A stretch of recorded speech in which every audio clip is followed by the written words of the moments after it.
Welcome to today's Explainer. We've got a lot of ground to cover, so let's just dive right in, shall we? Today, we are untangling a completely fascinating and honestly, a pretty complex web of global events.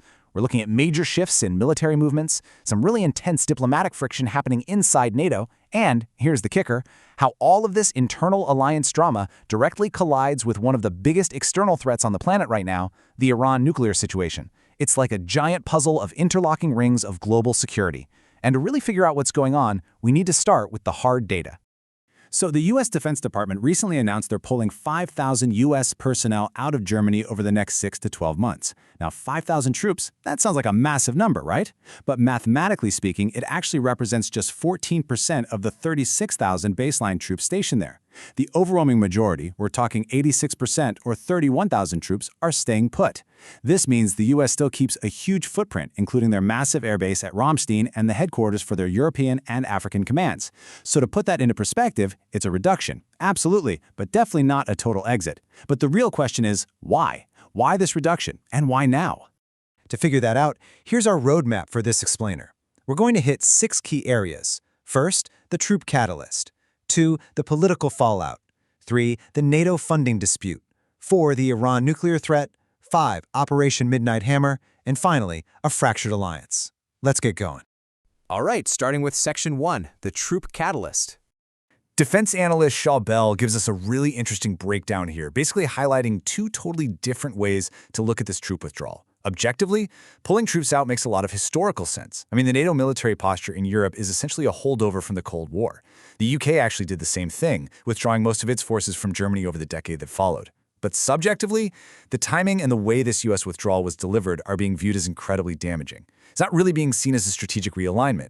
Instead, a lot of folks view it as a direct form of political punishment, something that really harms NATO's overall unity and credibility. So what exactly happened to make it feel like punishment? Well, that brings us right to Section 2, the political fallout. The whole thing seems to trace back to some very public criticism. German Chancellor Friedrich Merz came out and claimed that Iran was, quote, humiliating America in the Middle East. Now, this was widely seen as a direct swing at how the U.S. administration was handling the Iranian conflict at the time. And, in the world of high-stakes diplomacy, throwing around words like humiliating, yeah, that doesn't usually go unanswered. And the response? It was swift and it escalated fast. Right in the middle of this feud with the German Chancellor and other NATO allies over the Iran situation, U.S. President Donald Trump didn't just confirm the 5,000 troop withdrawal, he actually flagged even more potential cuts. He stated on the record, we're going to cut way down and we're cutting a lot further than 5,000. It just goes to show how quickly a war of words can snowball into real, significant military posturing. But the shockwaves didn't just stop at Germany. Other European leaders immediately jumped in to defend their own records, clearly worried about a broader American withdrawal from the continent. Italian Prime Minister Giorgia Meloni was super emphatic about this. She stated that Italy has honored every single commitment it's undertaken. She specifically pointed to their involvement in Afghanistan and Iraq, noting they showed up even when their own direct interests weren't on the line. She pushed back hard, arguing that no one had even formally asked for Allied support regarding the choices being made. It's a pretty stark reminder of how key allies are feeling this intense pressure to publicly justify their worth to the alliance. Which naturally leads us into Section 3, the NATO funding dispute. To really understand the friction here, you've got to look at one specific number: 2%. This is the foundational financial expectation for NATO member nations. Basically, you're expected to spend 2% of your GDP on defense. And throughout his presidency, Donald Trump made it his absolute mission to pressure other countries to hit that target. He kept questioning what exactly the U.S. was getting out of the alliance, if they were the ones footing the bill for everyone else. Now, I know bureaucratic funding thresholds sound super dry, but they are literally the lifeblood of global safety. That 2% dictates military readiness and ultimately the global balance of power. And here's where it gets really fascinating. While all this aggressive public pressuring caused the media and a lot of allies to go totally ballistic, there's a wild behind-the-scenes detail reported by former White House Deputy Press Secretary Hogan Gidley. He noted that the former head of NATO, Jens Stoltenberg, actually pulled the U.S. president into a side room to privately thank him. According to the report, Stoltenberg was grateful that the U.S. was publicly calling out countries that weren't chipping in, acknowledging that America really was paying for everybody else. It's just this wild contrast, right?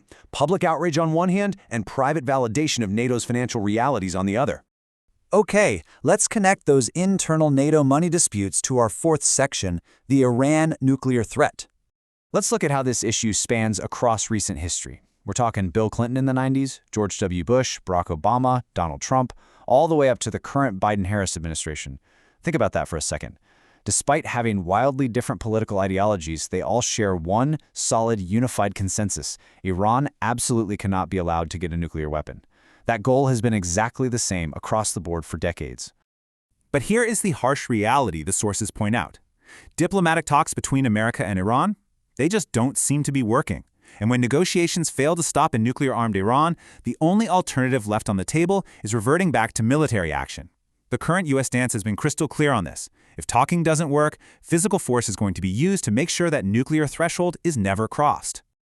So, what does that physical force actually look like? That's Section 5, Operation Midnight Hammer. To understand the sheer military challenge here, you've got to understand the geography. Fordow is this highly sensitive nuclear facility up in northern Iran. But the problem isn't what's on the surface. The critical assets are stored deep, deep underground. Neutralizing something like that, it is definitely not your standard bombing run.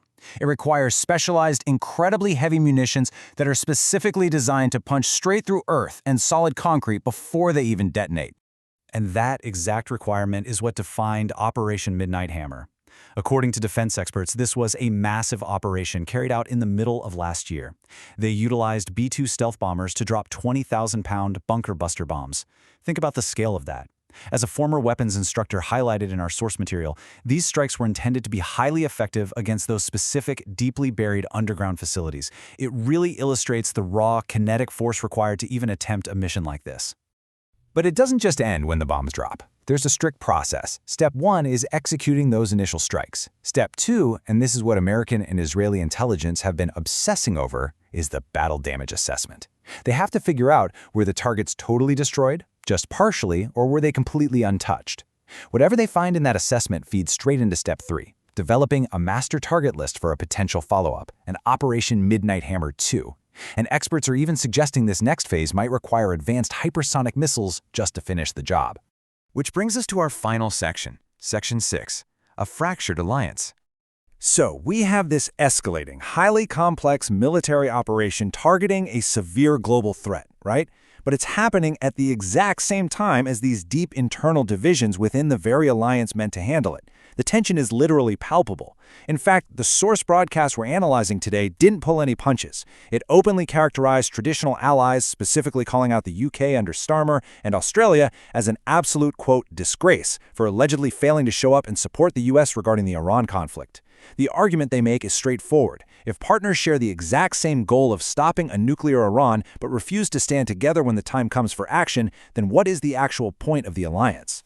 Which leaves us with a massive question to ponder. When you stack all of this together, the troop withdrawals, the bitter political quotes, the constant arguments over 2% funding targets, and you set all of that against the backdrop of 20,000-pound bunker busters falling on underground nuclear sites, you have to ask yourself, can an alliance that is currently fractured by funding disputes and political feuds truly unite in time to confront a looming nuclear threat?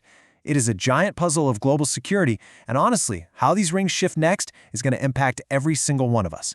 Thanks for hanging out with me for this explainer. Keep asking the hard questions, and I'll catch you next time.